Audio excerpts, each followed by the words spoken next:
Hello friends, तो आज मैं आपके लिए लेके आई हूँ मध्य प्रदेश के साहित्यकार इस पोर्शन से। हर साल पीएससी में 2 से 3 क्वेश्चन आते हैं, तो अगर आप इसको 2-3 बार पढ़ लेंगे, मैं आपका इसका डेली रिवीजन करा रही हूँ। कल भी मैंने इसका वीडियो डाला था और आज भी फिर से डाल रही हूँ ताकि आपको याद हो जाए। तो इसका 3 से 4 बार मैं रिवीजन करा दूंगी, तो आप इसको देख लीजिएगा, तो आपका हमेशा के लिए याद हो जाएगा और 3 से 4 क्वेश्चन आपके पीएससी में फिक्स हो जाएंगे।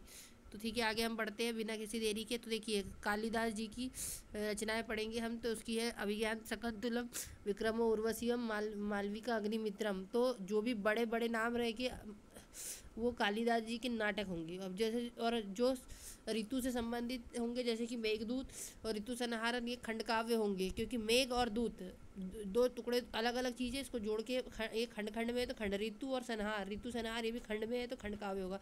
अब कुमार संभवन और रघुवंशम, किसी भी राजा के बारे में, जैसे कुमार संभवन में कार्तिकेय के बारे में दिया गया है, शंकर भगवान के पुत्र, और शंकर भगवान के पुत्र जो है जो, और रघुवंशम में राम भगवान के बारे में। तो ये दोनों महाकाव्य हुए। अब हम पढ़ेंगे डांडी। डांडी की रचना है 10 कुमार चरित्र। 10 कुमार चरित्र दांडी, 10 कुमार चरित्र दांडी की रचना है। भारवी की है कीर्तार्जुनियम। अब हम पढ़ेंगे सुभद्रा कुमारी चौहान जी की कविता। तो झांसी की रानी, ये सुभद्रा कुमारी चौहान जी वीर रस प्रधान कवियत्री थी, तो इनकी कविता है जैसे झांसी की रानी, बचपन। अच्छा ठीक है, अब इसको हम जैसे ट्रिक से कैसे याद करेंगे। तो देखिए, सुभद्रा कुमारी चौहान जी ने झांसी की रानी के बारे में कहा है कि झांसी की रानी बचपन में उन्मादनी थी, सभा का खेल, और वो सभा में खेलती थी, तलवारबाजी करती थी, ऐसे करके याद कर लीजिएगा। फिर वहाँ तलवार खेलते से एक मोती की माला बिखर गई, तो बिखरे मोती हो गए। फिर वहाँ पे वीर लोग थे, तो वीरों का कैसा होगा, बसंत हो गया। फिर राखी की चुनौती, मुकुल, और त्रिधारा, सीधे साधे चित्र। ठीक है, अब हम आगे पढ़ते हैं द्वारिका प्रसाद मिश्र जी की। तो कृष्णायन उन्माद अनुदिता, कृष्णायन अनुदिता, ये याद कर लीजिएगा। अब हम पढ़ेंगे बालकृष्ण शर्मा नवीन। तो आपको मैंने कल ही बताया था कि बालकृष्ण शर्मा नवीन जी की कविता लड़कियों के नाम पे होंगी, जैसे उर्मिला, कुमकुम, रश्मि, रेखा, अपलक, हम विस्पाई, जन्म के, क्वासी प्रणायन, सतवन, और विनोबा सतवन।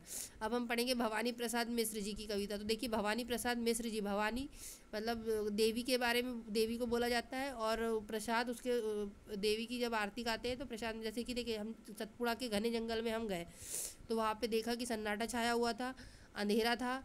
तो यह देख के हम लोग चकित रह गए, चकित है, दुख हो गया। और फिर वहाँ पे एक रस्सी लटकी हुई थी एक पेड़ पे, तो याद रखना कि बुनी हुई रस्सी लटकी हुई थी, बुनी हुई रस्सी। अब हमें वैसे भी हमें प्री में सिर्फ टिक करना होता है, तो आपको हल्का सा एक वर्ड भी हिंट याद आ जाए तो आप वहाँ पे टिक कर दोगे। और फिर गीत फरोश के साथ हम गाने लगे, और गांधी पंचसप्ती भी उसके साथ हमने सुनी। ठीक है, अब हम आगे पढ़ते हैं गजानन माधव मुक्ति बोध। गजानन माधव मुक्ति बोध, तो देखिए, गजानन माधव मुक्ति बोध के बारे में हम पढ़ेंगे। तो उसमें देखिए, पहली बात तो गजानन जी का सर उसका लगा रहता है हाथी का, तो उनकी जो सूंड होती है वो टेढ़ी होती है, तो उससे याद रखें, चांद का मुंह टेढ़ा। फिर देखिए, मुक्ति बोध, मुक्ति पाने के लिए जब इंसान की मृत्यु हो, ये सिर्फ इसका जीवन की घटनाओं से कोई भी रिलेशन नहीं है, ये सिर्फ मैं आपको याद कराने के लिए बता रही हूँ। ठीक है, तो देखिएगा, जब इंसान की मृत्यु होती है और वो मुक्ति पाता है, तो वह खाक धूल में मिल जाता है, तो भूरी भूरी खाक धूल से याद रखना। और एक साहित्य की डायरी में भी लोग मुक्ति मार्ग के बारे में लिखते हैं, नई कविताओं का आत्मसंघर्ष करते हुए भी लोग कई बार मुक्ति पा जाते हैं। और नए नए साहित्य का सौंदर्य शास्त्र, अगर ब्रह्म राक्षस हमला करता है तो उससे भी इंसान मुक्ति पा लेता है। चंबल की छाती, चंबल में जाके अगर आप किसी को परेशान करते हो तो डाकुओं द्वारा आपको मुक्ति मार्ग पे पहुंचा दिया जाता है। और भारत का इतिहास और संस्कृति में भी कई मुक्ति मार्ग के बारे में हमने पढ़ा है, तो इस टाइप से आप याद रख लीजिए। और एक नए निबंध, मुक्ति मार्ग पे नए निबंध भी लिखे जाते हैं। ठीक है, तो इस टाइप से आप बस रिलेशन करके याद कर लीजिएगा, याद करने के लिए चाहिए, वैसे भी इसका कोई औचित्य नहीं है। अब हम पढ़ेंगे शरद जोशी जी की जीप पर सवार इलिया। शरद जोशी जी जोश में आ जाते हैं और जीप पर सवार होकर निकल पड़ते हैं, तो देखते हैं कि हम उनकी जीप पर इलिया सवार है। फिर वह राह के किनारे जीप खड़ी करके बैठ जाते हैं।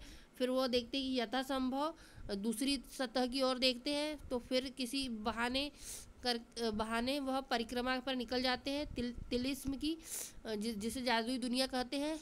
और जोशी जी अंधों का हाथी और एक था गधा, और के बारे वहाँ पे जब वो देखते हैं कि वहाँ हाथी चल रहा है और गधा भी चल रहा है, तो अंधों का हाथी और एक था गधा, ऐसे याद रख लेना, रोड के किनारे घूम रहे थे।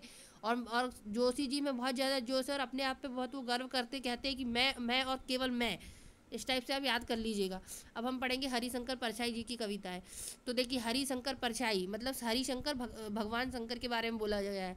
तो देखिए हरिशंकर परछाई जी की जिस पे भी परछाई पड़ेगी तो वहाँ बेईमानी की परत साफ साफ दिखाई देने लगेगी। बेईमान, फिर कुछ लोग कहेंगे कि शिकायत मुझे भी है, तो हरिशंकर जी कहेंगे कि सदाचार का ताबीज पहन लो।